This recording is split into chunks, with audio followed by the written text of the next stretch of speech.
and founder of GoodDoctors.Health. And today we are talking about the 5 things that consistently healthy people do.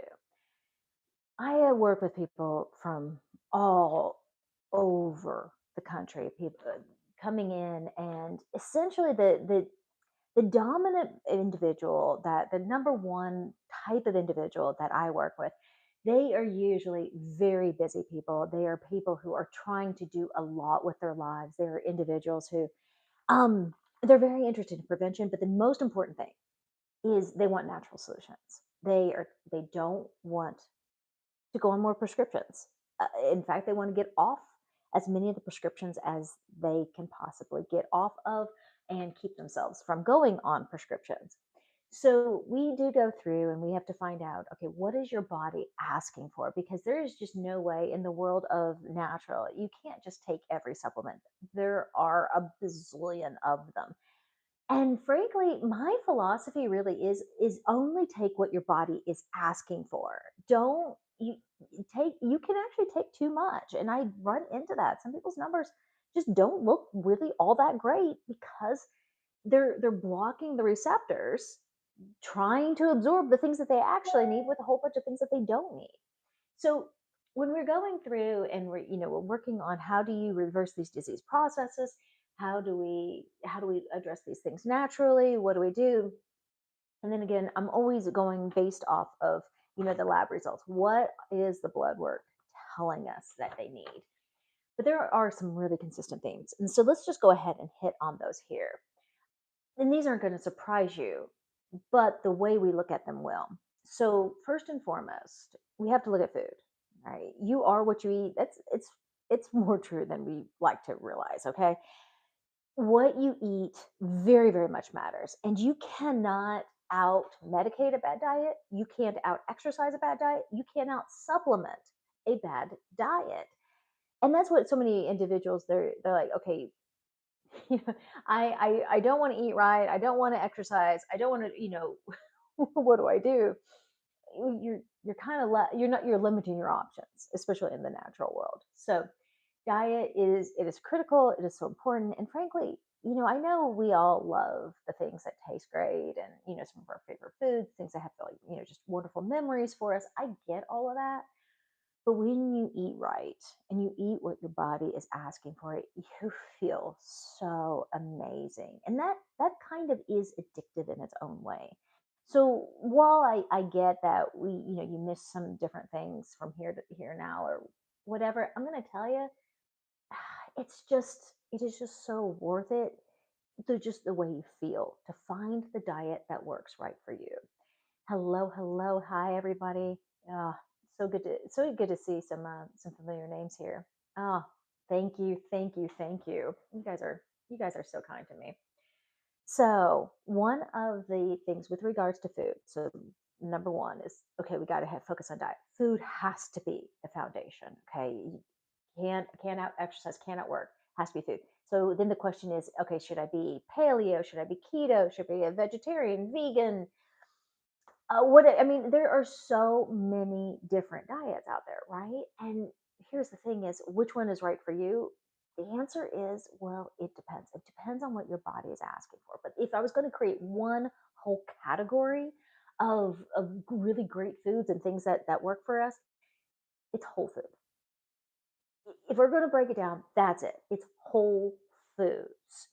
So, and what I mean by whole foods is it's food that only has one ingredient: broccoli. There's no ingredients list on the side of the package. That is not a whole food. It's your vegetables, it's your fruits, it's your meats, your herbs, your spices. Those are all things. Those are all those are whole foods, and that is fundamentally, like, if I'm oversimplifying this dramatically, that's what we would need to be eating. Oh, I see the question. Where am I located? I am just outside of Nashville, Tennessee, in the United States. I see a lot of international. We do work all over. We do work all over the world. I do consultations with people on their blood work from I've worked with just about every continent now. So it's good to see so many of you from just everywhere. Welcome, welcome, welcome. But yes, I am in Music City, Nashville, Tennessee. So whole foods as a general, and then if you want the next thing with regards to foods, it's going to be protein. And I can't tell you how many of these I run into low on protein, low on protein. And yeah, it's women. I mean, women were way worse about this, but men too. And especially if you don't have a good, healthy, functioning digestive tract, it's really easy to be low on protein. So zeroing in on that, the more you can get to that, you're gonna feel it. It's gonna be one of those things that you feel instantly better when you switch to that. Now, again, then from there you can get more into things like Mediterranean versus keto versus paleo and whatnot. But it's whole foods. Simple. The next one, you guys, this again, everybody knows this. If you, the five things that all healthy people do is they do exercise. All right. Now, what kind of exercise? Now, if I have one more person who tells me, I can't believe I need my, I can't believe that my labs are showing that I need more. I'm always moving. I'm constantly moving. I never sit down. I'm very, very active. I hear that every single day. And I'm going to tell you, it's not enough. It's not enough. Not in today's modern era. I think maybe 50, 100 years ago, always on the move, always doing something, being very active. I think that might have been because our world had more resistance in it just by just because of the nature of our world. Right. I am old enough to remember my mom not having a dryer, a clothes dryer, and had to hang everything on the clothesline outside. And when we had to take those heavy sheets, those heavy comforters, and hang those out to dry, I mean, it was an aerobic exercise, getting those things up and down, walking all the way I mean, it was a feat in itself, just doing the daily activities. We didn't have all these modern conveniences. It's just incredible how little resistance there is in our world. I mean, we go to the airport and we have people movers taking us everywhere we need to go. It's just not the same. It's just not the same. So you have to actually be diligent about what kind of exercise. And I love what has happened in the world of like the 10,000 steps a day. I'm all for it. I'm all for people staying active. That is great. But in the context of the healthiest people, you got to get your heart rate up. That's what's missing with the 10,000 steps a day movement. You're not keeping your heart rate up. So what exercises are working? What are we seeing? If I had to pick one, it's HIIT, high intensity interval training. That's the one. I mean, if we're really going to break it down to the one I just see consistently moving the needle, making people's numbers look awesome, their health is there. And the other factor I think it is about HIIT workouts, high intensity interval training, it's just your stamina and how it's building up your stamina. As we age, now, so, I'm well into that, you know, I call it my second act. Okay, I'm in that age range. Keeping up with our stamina becomes really, really critical because again, most of our lives that we're sitting, we're doing a lot of this, we're on computers, we're on our phones and everything, and we just do not realize what is happening to us physiologically when we aren't moving on a consistent basis. So again, that's where I'm landing on HIT. That's where I keep coming back to the people who are 60, 70, 80, sometimes 90 years old and running circles around everyone else. They are doing some variation of high intensity interval training. I mean, they're keeping up. It is especially the 60s, 70s era. They're doing it, and they're so it can be resistance bands. It can be at home. It can be at home, but I'm just going to tell you, you got to do something. That if you want to be in the healthy category, you got to find something that you love, something that works for you, and just make sure you're doing it. I get a lot into this during my in my fat loss over 40 guide. So if you really are interested, you can go into my YouTube. You'll see the whole fat loss over 40 series. Um, Furthermore, if you want to, if that's something that you're interested in, you can download. You can download that for free. And when you go, it'll be all of these prompts that you can put into ChatGPT to put together the perfect meal plan for you. And we get into, and I give you all of those different prompts so you can get that.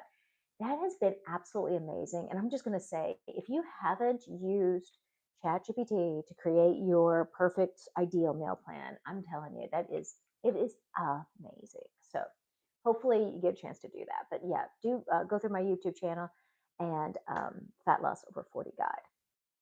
So number three, it's a straightforward one. It's hydration. Can't, I mean, it just is what it is. You got to drink plenty of water.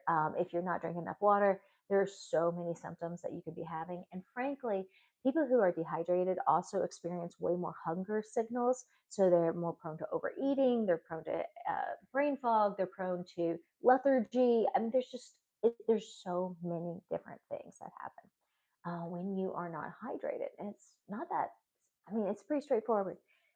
Most of the rules out there are half your body weight in ounces. I think that's pretty good. I think that's pretty right. I will say though, like once you get over like 100 ounces a day, just be careful that you need to check with your doctor. Um, you don't want to overload the kidneys, but hydration, so easy, so simple, so cost effective. Um, can I bring that up too? I mean, this wasn't on my agenda for today, but I hear constantly people talking about how it's so expensive to be healthy.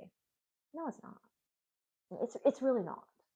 So what is expensive is trying to make is trying to make unhealthy things taste like you want things. I'm sorry, let me say that right. It's trying to make things healthy that taste like the unhealthy things. That's what's expensive. That's where your grocery bills and everything. If exercise, it's free. I mean, there are so many phenomenal YouTube videos with incredible workouts, and you can do them all in your home with absolutely no equipment. It is completely free. Water, it's pretty cost effective. Whole foods are so much like when you're eating whole foods, it is incredible how cost effective that really can be when you're doing it right. And I get into that in other series about how to do this, but for what it's worth, there are just so many things with regards to being healthy that are so incredibly cost effective if you know what you're doing and you're doing it right. So hydration definitely hits. So number four, number four would definitely be the top five things that healthy people do that unhealthy people don't do. It fits into the category of sleep and rest. But it's not just that they get good sleep, though that's really important. It's really important to get good sleep. It's that they know how to rest. I run into so many individuals who they cannot sit down. Like what we were talking about before. They're like, I'm always moving, I'm always active, I'm that's great. But can you rest? And I mean that sincerely. Like, not can you sit down and watch Netflix for 3 hours? That's not what I'm asking. That's not the question. Can you rest? Can you truly relax? And especially, can you do it on your own without some kind of distraction? See, there's a big difference between quality rest and just escapism, right? There are people who are just escaping into their social media. They're just escaping into binge watching or these kind of things. That's not what we're talking about. That's not true rest. And you know that. We know that. When we feel it, when we're doing it, that we're not rejuvenated. We don't feel amazing. True, great quality rest. Um, it's a powerful skill. It's a powerful skill, and it's one that we are losing in our society. So I get a lot into that with. I mean, I have to get into that a lot with patients. It's really kind of scary how often this is a topic that we have to work through each and every detail and really coach people through. And then the last one, this goes along with rest, but number five is how you handle your stress levels. Okay. How you handle your stress levels. So with regards to this particular topic, so I do an entire thing. It's called Bio Recode. Again, I recommend go into my YouTube channel. You can see a lot of what we're talking about with regards to Bio Recode.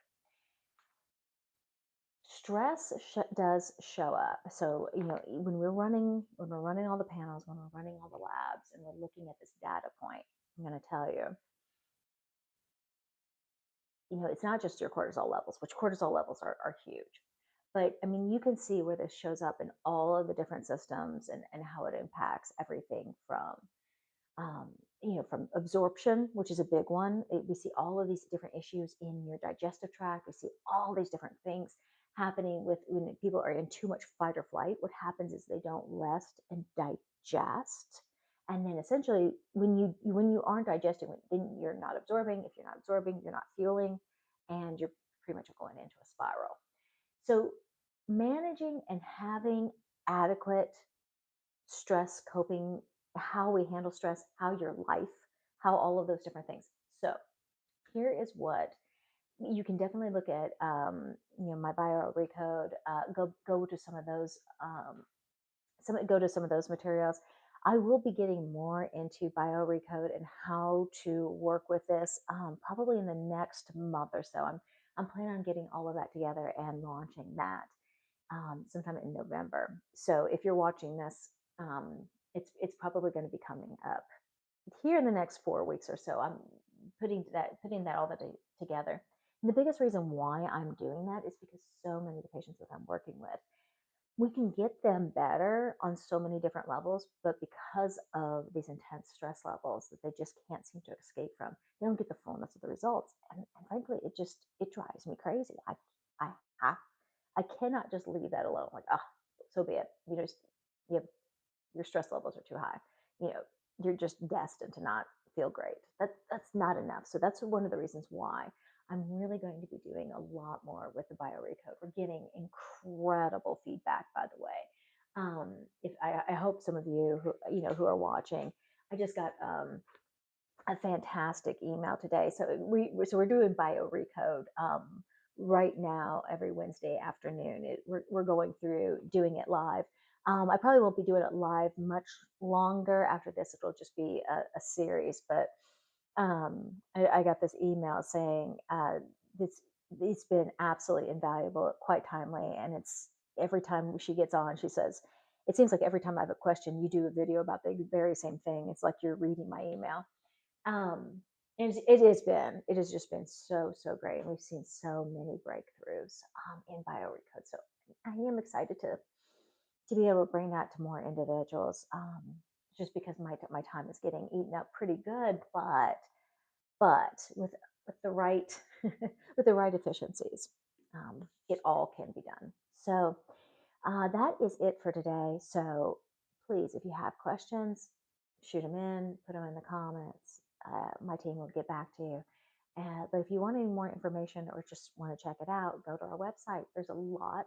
I have a lot on there with regards to how we go about this.